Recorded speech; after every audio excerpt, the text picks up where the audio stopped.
Get down or you gonna fucking lay down.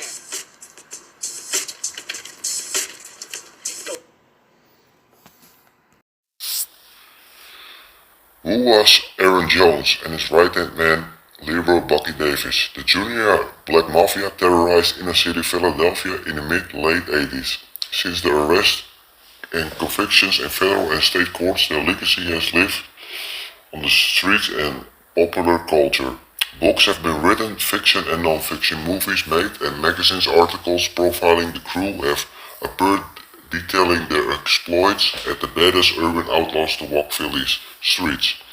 Members like Aaron Jones, James Cole and Derek Williams have been given interviews from prison to street magazines like Don Diva and Feds, keeping the JBM mythology alive. Back in the day, Philly's tabloid newspapers ran headline on crew exposing their get down or lay down motto, detailing their narcotics empire and highlighting the murders they were accused of carrying out, alike committed. Guerrilla convicted publications and other set varianti covered the story of the GBN street boss Aaron Jones in Street Legends Volume 1, but here we visit the story with some additional information our readers might enjoy. We get our info from the source. So here is an exclusive straight from the penitentiary from a Muslim brother in the now. The GBM started about 85. The Muslim brother in the Fed says from like 85 to the 90 they had the city on lock. A 5-year run. Aaron had people to do shit for him for real. He had his little crew to put the work for him. A crew that would go all out. A lot of dudes were real nervous around him because of that crew. Because Aaron Jones had a lot of killers around him. Dudes that will bust their guns in a minute and they were armed to the teeth in the hood. Getting that weapon wasn't hard at all. Everybody had Tech 9s and Macs and Mac 10s. A lot of dudes like Tech 9s. That was a favorite gun. A lot of 9mm and 55s. Oki says the whole Southwest Philly, a lot of cats were scared to go through there. Aaron is from Southwest Philly. There are 2 projects down. South Philly that were tough. Wilson Park and Passage projects. Diamond Streets in North Philly was rough too. And Richard Allen projects in North Philly, Tesco projects in South Philly. That project was crazy. A little cyclone down on 30th Street was tough as projects. Fitzwater. The inner city of Philadelphia was rough all over, but the GBN didn't play. They put their goon hand down. They would drive up on the corner and say, where you get this shit from? Well, you get 24 hours to get down or lay down. Oak says, out of the Badlands tells about when Aaron Jones tried to push up his homie $1 Million Dave. Around and his cronies rolled up, they got Mac 10s and they were wearing Villa sweatsuits. They rolled up and then when the money green Benz rolls up behind them and Aaron Jones gets out in a money green Villa sweatsuit and money green Adidas, he real casual like his men are strapped, but are we?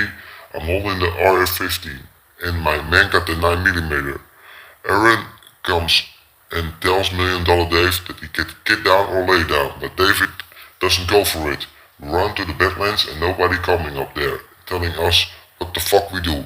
So Aaron get back in his Benz and leaves. The next day his guys rolls through again and lit us up. That was how he got shot.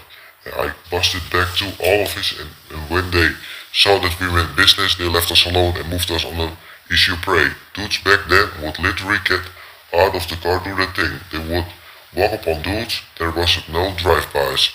This wasn't Cali, this was rough and tumble. Philly, it was gun battles in the streets and on the corners, fighting for inner city supremacy. The JBN shootout, but we were known for styling and profiling too. They had hot clothes, jewelry and cars, the Villa sweatsuits, the Gucci sweatsuits, all different colors. Oak says Aaron had a Benz back then, the 300. They were forcing driving Audis, BMWs on the door handles, where he had the GBN emblems on the door handles. He had the ring with the GBN and the necklace. When he got busted, everybody said GBN meant just blowing money. They went through everywhere. It was rough in the South Philly, but the GBN went down there. We had cats that were scared to come down there. Syrup was big with the GBN too. There was a syrup spot down in South Philly that the GBN used to go One on the 17 on Jefferson that's called 7 block Deborah syrup was added.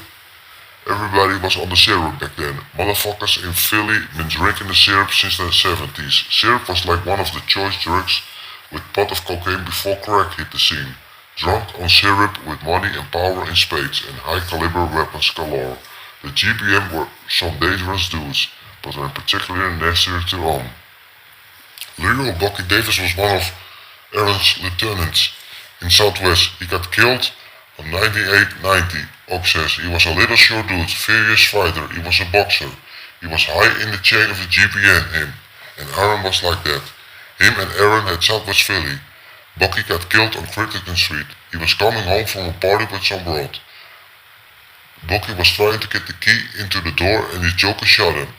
He tried to get his gun out, his altered skin boots and got air throw out. The girl got in the car with the dudes and nobody ever saw the girl again. They said Aaron put the hit on Bucky because it was Aaron was locked up and Bucky was supposed to get him some money and didn't. He had the store called the Sugar Bowl on the 5th and Springfield, on the top of the hill. He had little meetings down there talking about certain shit. It was deadly and vicious. Aaron, but now all the members of the GBM are either dead or serving long sentences, even life in federal prison. Aaron Jones, the street boss of the GBN, is on death row in Pennsylvania. His life is portrayed in the movie State Property with Beanie Sigel.